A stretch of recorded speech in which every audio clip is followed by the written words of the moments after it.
Tengan todos ustedes muy buenas tardes. En la clase pasada nos habíamos quedado nosotros en los fallos de mercados. Nos habíamos, eh,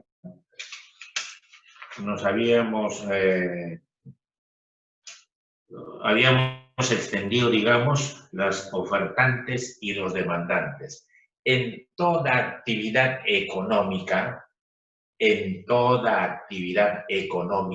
alumnos y alumnas del tercer año de secundaria, existen hasta 3 elementos importantes. Esos elementos importantes son los ofertantes, 1, los demandantes, 2, y cuando no hay entendimiento entre estos dos elementos, surge el pueblo, surge, digamos, el público más claro. Los que van al mercado pueden hacer que varíe el precio de los productos.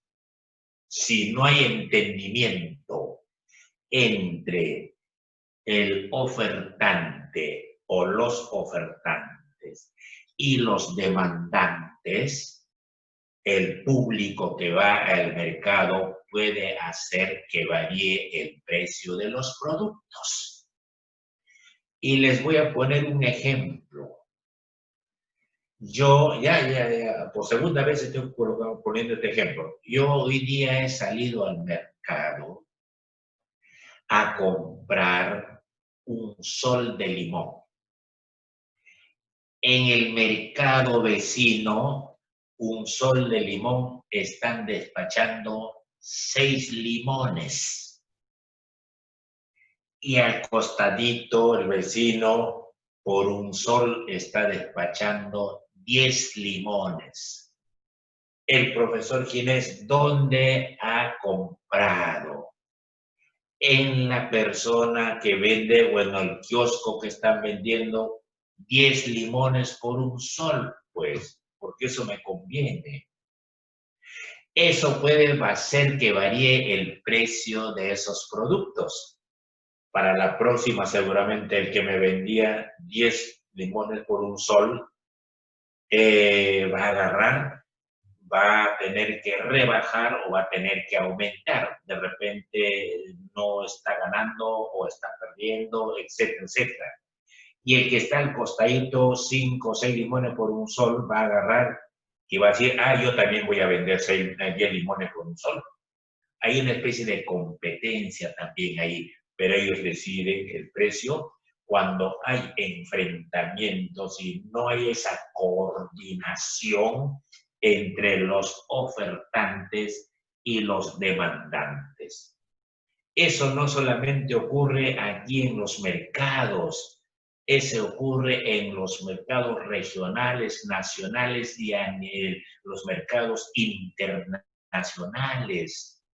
Porque un fabricante, por ejemplo, una empresa que fabrica Toyotas, la otra empresa que fabrica Mercedes-Benz, hay compradores y hay vendedores. Y si no hay ese acuerdo entre los compradores y los vendedores, entonces ahí viene la decisión del público comprador. ¿Está bien? ¿Está claro entonces? ¿Sí? ¿Cuáles son esos fallos en la competencia? Hay fallos en la competencia, hay fallos en el mercado. Tenemos nosotros estos fallos de la competencia, ya lo hemos conversado. Cuando existe no hay esa coordinación entre los ofertantes y los demandantes, entonces va a haber pues una especie de competencia. No se le puede dejar al ofertante solo porque ya se convierte en un mercantilismo y él sería pues el dueño para poner el precio de los productos que fabrican en su empresa, en su fábrica. ¿Sí? Claro. Punto aparte, mis queridos alumnos, punto aparte. Ahora vamos a ver las externalidades. Anoten, por favor, las externalidades, aparte de las competencias, los fallos en la competencia, existe también otro fallo en las externalidades. Externalidades. ¿Qué cosa viene a ser la externalidad? Desde el punto de vista económico, ¿qué diablos viene a ser la externalidad? ¿Me están entendiendo? La externalidad es un fallo que se da también en el mercado.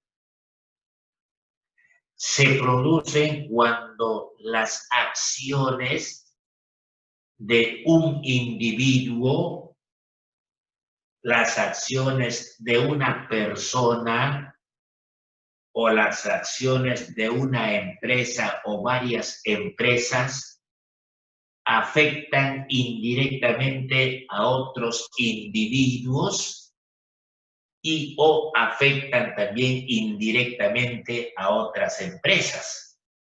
¿Me están entendiendo? Por favor, Montesinos, ¿me estás entendiendo, hijo? ¿Me está entendiendo, Giraldo? Ay, Giraldo creo que no está. Torres Chunga, ¿me estás entendiendo? Las externalidades se producen cuando las acciones de un individuo, de una persona o de un sujeto o de una empresa afectan indirectamente a otros individuos o a otras empresas.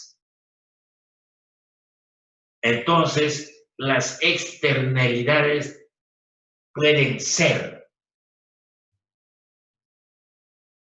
negativas o pueden ser positivas. Ojo con esto. Las externalidades económicas en un mercado o en el otro mercado pueden ser negativas y o positivas. Cuando se habla de una externalidad negativa, cuando se habla de una externalidad negativa, imagínense ahorita un asiento minero, Cerro de Pasco, Mining Corporation, es un gran asiento minero que tiene historia años y años. Este asiento minero, estamos hablando de las externalidades negativas. Ya, un ejemplo, Cerro de Pasco, un asiento minero de Cerro de Pasco. De repente ustedes han escuchado otros asientos mineros, cualquier cantidad de asientos mineros existe en el Perú, en la costa, en la sierra y en la selva. Vamos con Cerro de Pasco. La contaminación minera y su impacto en la vida de quién, a quién friega, a quién hace daño, la contaminación de los asientos mineros. Hace daño a la comunidad que está en ese espacio, pues. Ese es uno. Un asiento minero hace daño a la comunidad, hace daño a la sociedad en ese entorno. Hace daño a esta cuestión del equilibrio ecológico, es decir, a las plantas, a los animales. Hace daño. hace daño a el ambiente. Ese asiento minero o los asientos mineros hacen daño al ambiente, daño a las personas, sobre todo a los niños, daño a la agricultura. ¿Por qué? Porque con esa cuestión de contaminación también friega, malogra la tierra. Entonces, ¿qué sucede? Ante esta situación de daños que agarran y hacen a los que he mencionado, el Estado debe intervenir a través de ¿qué? El Estado tiene que normar, tiene que dar leyes, tiene que crear impuestos para que paguen esos señores que son los grandes empresarios mineros. Tienen que dar su cuota y tienen que ser sancionados si es que no cumplen con los acuerdos que se han estipulado. Los asientos mineros, pues, ¿no están ustedes viendo, por madre de Dios, qué es lo que está sucediendo? ¿La biodiversidad acaso no se está exterminando? ¿Y qué va a quedar para nosotros en la época actual y para las futuras generaciones? Esa biodiversidad. Y todavía hay minerías ilegales. La de madre de Dios, no sé por qué diablos el Estado tiene miedo a agarrar y participar ahí haciendo un contrato, qué sé yo, pero desde el punto de vista legal y ético.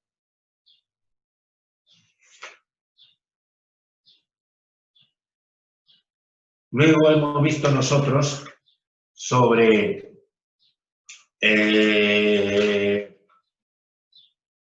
lo positivo. Hemos visto lo negativo de esos asientos mineros porque contaminan. Profesor, ¿y cuál es lo positivo?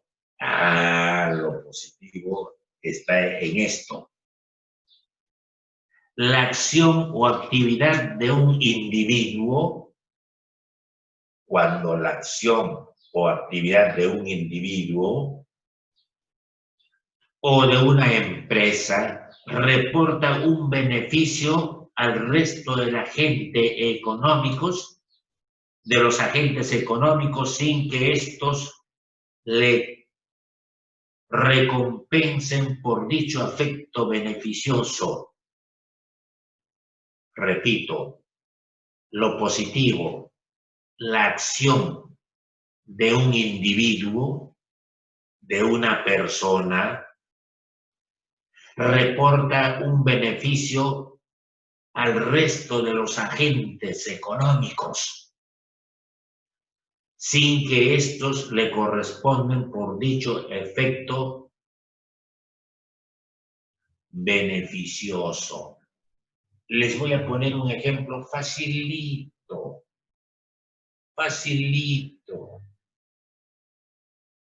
Remítanse ustedes ahorita al Ministerio de Educación. El profesor, pero estamos hablando de un profesor de calidad. No estamos hablando de un profesor guachafo, mediocre. No, estoy hablando de un profesor de calidad que viene a ser un individuo que reporta un gran beneficio en la formación utilizando los métodos y las técnicas, utilizando una educación formativa y sistemática y llegando con toda claridad ante sus niños y sus niñas. Ese es el individuo que reporta beneficio a los estudiantes. Eso es, digamos, lo positivo de esto de que estamos hablando nosotros sobre la externalidad. Eso es lo positivo. Y desde el punto de vista económico también se puede dar esta situación. Les voy a leer el ejemplo.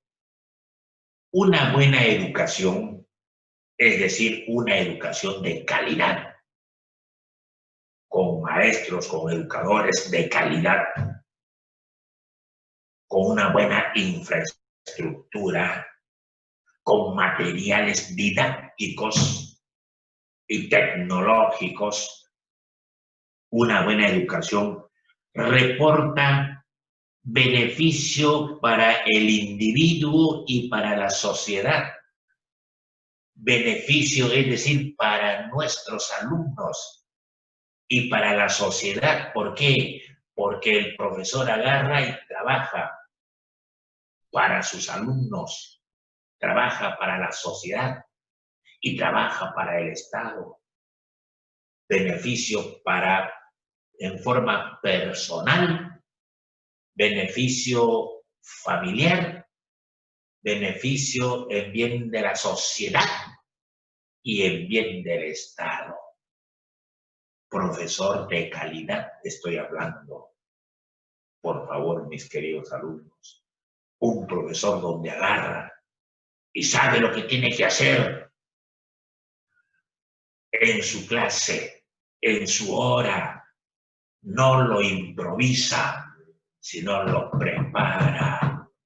El profesor tiene que ir preparado a desarrollar su clase con sus alumnos. No podemos permitir que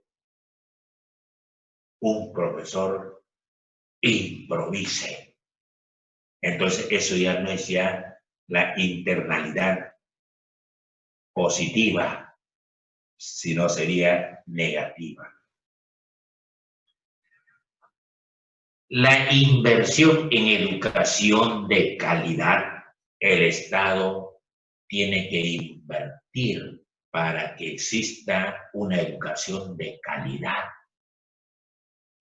¿Por qué no soltar un 25-30% del presupuesto general de la República para el sector educación? ¿Por qué no soltar un 25-30% del presupuesto general de la República que ya lo van a aprobar en el Congreso seguramente en diciembre? Un 20-25-30% para mejorar la calidad del servicio educativo. La inversión en educación de calidad genera externalidad positiva. A veces sería una acción positiva, porque tendríamos una calidad de la educación, con todos los instrumentos, con todos los materiales. El problema de esta externalidad está en que ser menos los beneficios individuales que los beneficios sociales. El mercado privado tiende a producir muy poco de los bienes que los generan. Hay problemas en el camino. Alternativas ante esos problemas que se suscitan en el camino. ¿Cuál sería la alternativa? Para solucionar este defecto, el sector público interviene en los mercados. Para solucionar este problema, por eso yo les decía, el público toma también importantes decisiones cuando no hay ese entendimiento entre los ofertantes y los demandantes.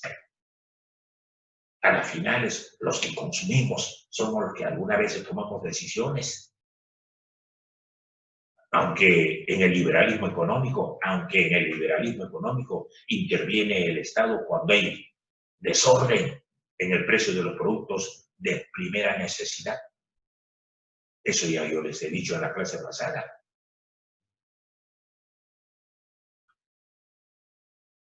Entonces, vamos a aclarar acá. El problema de esta internalidad, ¿cuál es el problema de esta internalidad positiva? Está en que al ser menos los beneficios individuales, al ser menos los beneficios individuales que los beneficios sociales, el mercado privado tiende a producir muy poco de los beneficios que lo generan. ¿Está claro? ¿Y cuál viene a ser, profesor, la alternativa? La alternativa para solucionar este defecto, este problema, el sector público interviene en los mercados para tomar decisiones. Y punto. Entonces ya tenemos lo positivo y tenemos lo negativo.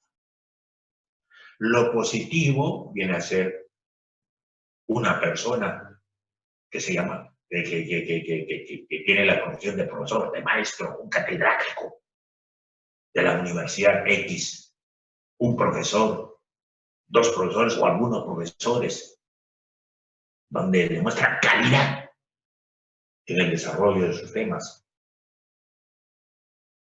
Y lo negativo, los asientos mineros, los que crean ese problema para malograr a la sociedad, a la comunidad, a las personas, a los individuos, para malograr el medio ambiente con contagios y etcétera, etcétera, etcétera. Los asientos mineros, el agua que viene de 3.000, 4.000 metros de altura sobre el nivel del mar, hay un asiento minero. ¿Y dónde lavan esos minerales?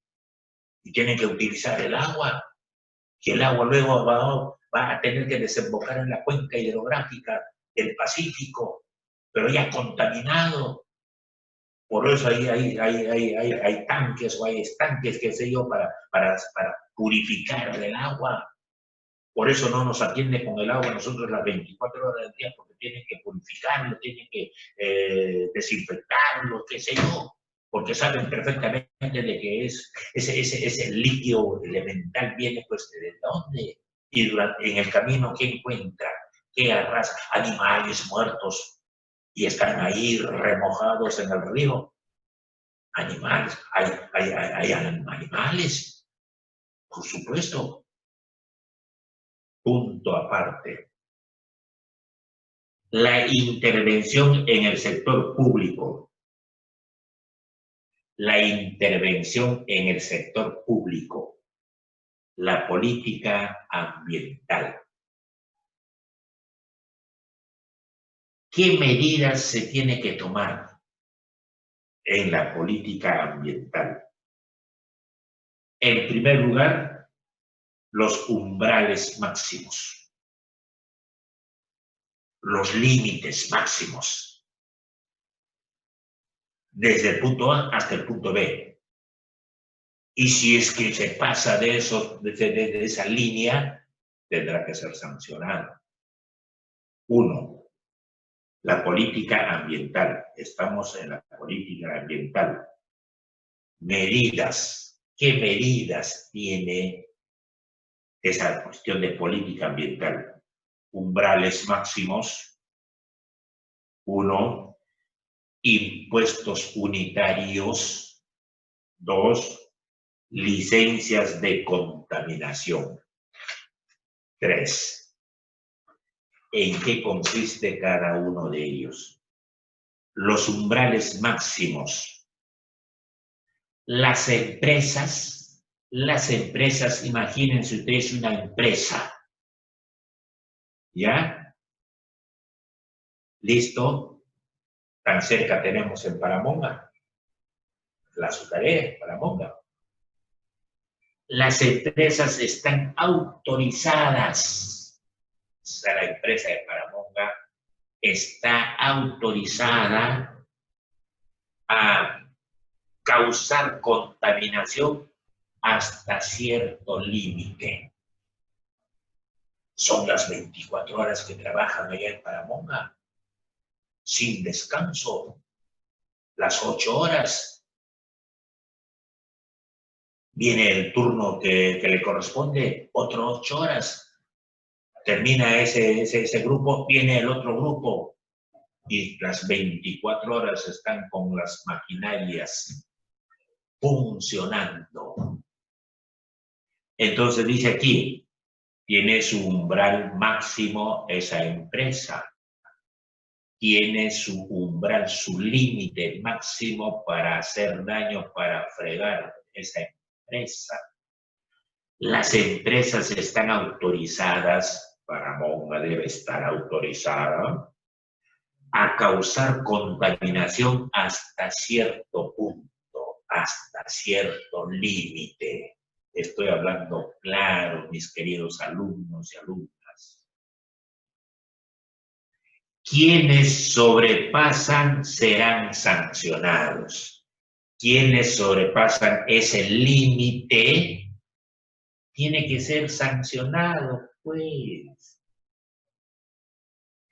Este método es usado por los gobiernos. Este método de sanción es usado por los gobiernos para combatir la contaminación y asegurar para las futuras generaciones la biodiversidad, los recursos naturales. Porque si nadie controla, ellos agarran y se sueltan, haciendo daño al medio ambiente, contaminando, fregando la biodiversidad. Y para las futuras generaciones, ¿qué diablos va a quedar? No, pues, tenemos que pensar hoy, ¿no? Cuando definimos nosotros la historia, ahí nos damos cuenta perfectamente que la historia es una ciencia social que nos permite, ¿qué cosa? Recordar el pasado, vivir el presente y proyectarnos al futuro para las futuras generaciones, pues esa biodiversidad, esos recursos naturales. Y por lo tanto tenemos las autoridades locales, tenemos las autoridades regionales y nacionales para que ellos puedan ingresar a ser una especie de ¿qué? De control y de fiscalización. Dice, este método es usado por los gobiernos para combatir la contaminación y asegurar para las futuras generaciones. No podemos ser egoístas. Tenemos que también empezar a asegurar para las futuras generaciones. Si no, ¿cómo van a vivir? ¿De qué van a vivir? Nos habla el segundo impuesto unitario, porque estamos hablando de 3 puntos.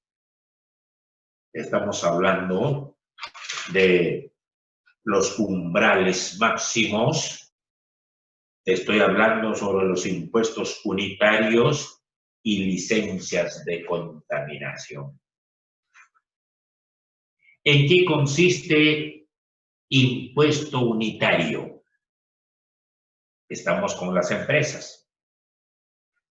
La cantidad que se paga está en relación directa con lo que se contamina. ¿Está claro? La cantidad que se paga está en relación directa con lo que esa empresa contamina. Guarda relación y por eso tienes que pagar tanto de impuesto. Cuanto más se contamina, más se paga en tributos o impuestos. Pero cuanto más se contamina también tiene una sanción, una llamada de atención. Por supuesto. De todo esto, para que esa empresa para que actúe así, tiene que tener licencia. que se denomina licencias de contaminación. ¿Y en qué consiste esa licencia de contaminación? Para poder contaminar hay que obtener una licencia. Pero algunas veces las grandes empresas mineras, la OPEP de petróleos, todas esas cuestiones de chompas, los fabricantes de chompas, los fabricantes de ropas, etcétera, etcétera, se hacen los locos y no cumplen con los contratos o con las licencias que se hacen. Por supuesto, yo he podido enterarme cuando hay una reunión de todos esos grandes empresarios convocados por alguna asociación a nivel internacional o convocado por la Organización de las Naciones Unidas, qué sé yo. Japón ha cometido un error por decir, a pesar de haber firmado el contrato para no excederse en la contaminación, pero se ha, digamos, escapado de esa situación y hay una tremenda contaminación. Y cuando le llaman la atención o lo van a juzgar, agarra y dice, ah, no sé, yo no, pero si has firmado el contrato.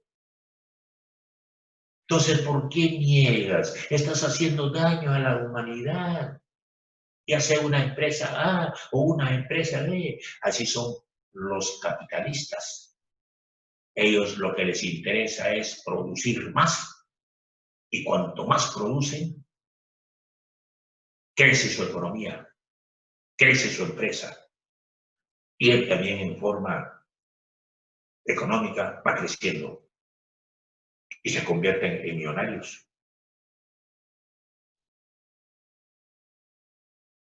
Yo puedo observar esos que tienen gran capacidad económica no sueltan así nomás el dinero, quieren más y más que crezca su economía.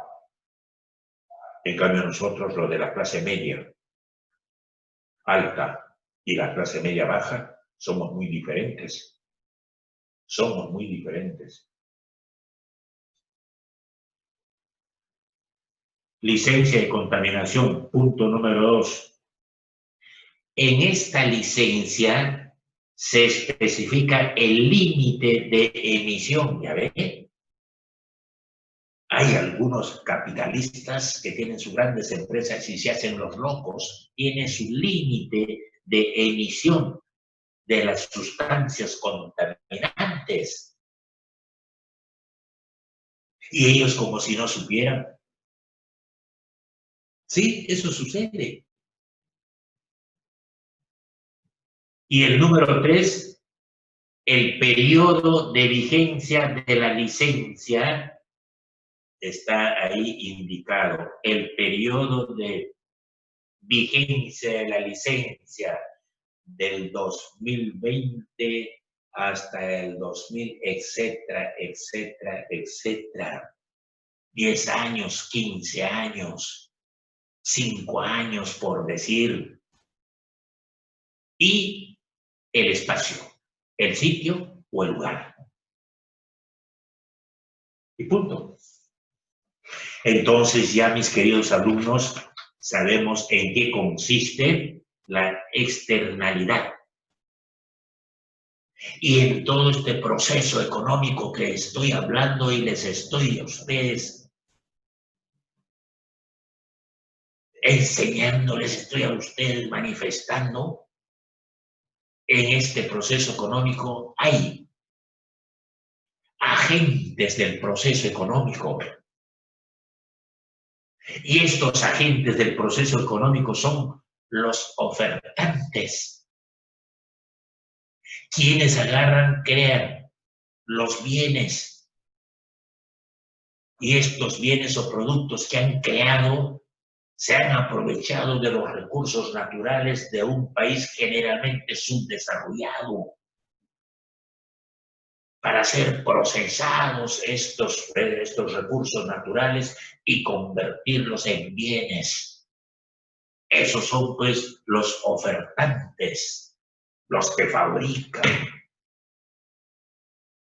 Y existen también los demandantes, es decir, los que compran esos bienes para traerlo al comercio, a la venta, al mercado. Y cuando no hay ese entendimiento entre los ofertantes y los demandantes, el público va a tener que hacer que varíe el precio de esos productos. Claro. Y dentro de eso está la falla de los mercados. Y dentro de eso está la externalidad. Ya les he hablado acerca de la externalidad. Y dentro de ello hemos hablado también sobre la política del ambiente. Y estoy hablando también acerca de qué, de la externalidad positiva y negativa y los umbrales máximos, impuestos unitarios, licencia de contaminación. Fíjense, tienen licencia para contaminar. Ustedes, cuando alguien de ustedes ha ido a Lima por la avenida Bancay, todos esos edificios de 4, 5, 10 pisos en la avenida Bancay, ¿acaso no están contaminados? ¿Acaso no presentan algunos aspectos negativos que es producto de qué? De los vehículos motorizados. ¿Han observado o no han observado? Luego llegamos al parque universitario. ¿Acaso no encontramos ese parque universitario todo enrejados? Que los niños y las niñas no pueden ingresar a divertirse un día sábado, un día domingo, un día feriado. ¿Acaso no vemos luego las principales calles y avenidas completamente enrejados? ¿O estoy mintiendo? Entonces, estamos viviendo una situación verdaderamente de las características del tercer mundo.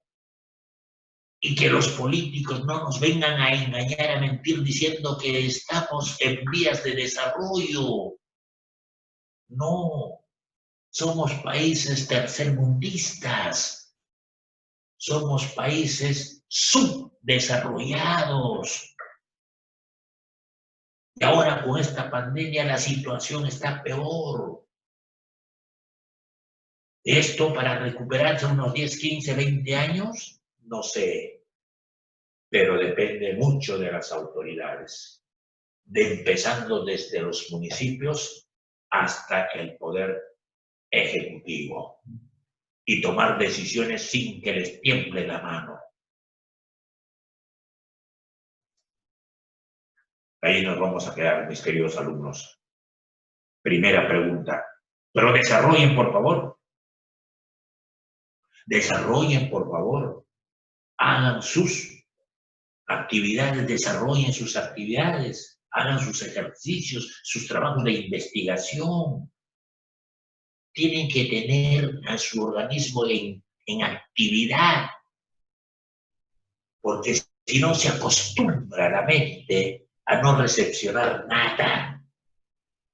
Entonces hay que ir alimentando y realimentando, retroalimentando, mis queridos alumnos, a la mente, no solamente al estómago, y eso ya yo les he dicho 50,000 veces. El profesor les prepara hoy para el mañana, y aprovechen ustedes. Eso es para ustedes, maestros, profesores, catedráticos de calidad. Queremos nosotros, para que de repente podamos salir de acá algunos años de esta situación tan difícil, país subdesarrollado. Y empezaremos, pues, nosotros el 11 de abril del próximo año, gente de calidad en el Congreso y en el Poder Ejecutivo. Por eso tenemos que agarrar. Nosotros los ciudadanos tenemos que analizar, estudiar quiénes sí y quiénes no. Porque no se va al Congreso a aprender, se va a crear leyes, normas,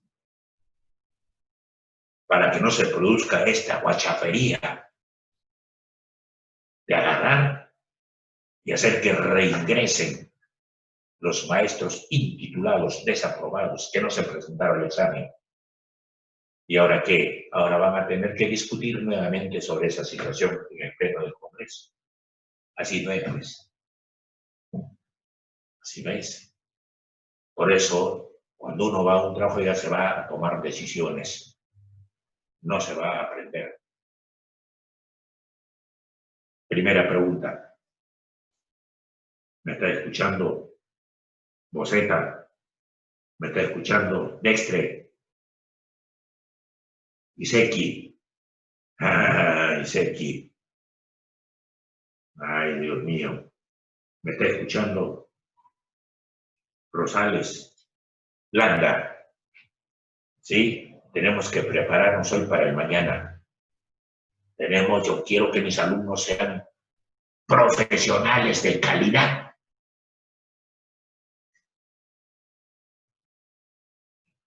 Primera pregunta. ¿Por qué la inversión en educación genera externalidad positiva?